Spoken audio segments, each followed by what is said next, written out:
আজ চৈত্র মাসের শেষ তারিখ, রাত ফুরলেই পয়লা বৈশাখ। আমি আসি কেমন? সাবধানে থাকিস তোরা। সেই পারে? কার পারে যাচ্ছ গো বামুন ঠাকুর? নগেন চৌধুরী বাড়ি গো।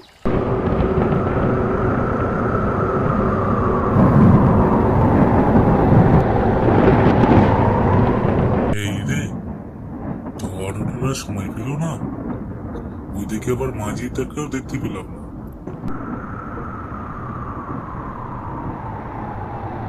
কাল বৈশাখীর ঝড়ে আম পড়বে টুপ টুপ, আম করবো প্রাণ জুড়াবো, মজা হবে খুব। আরে এই ঝড়ে চলে দুটো ছেলে মেয়ে এদিকে কোথায় আসছে? আহ? আড়াল থেকে দেখি ওরা কি করে।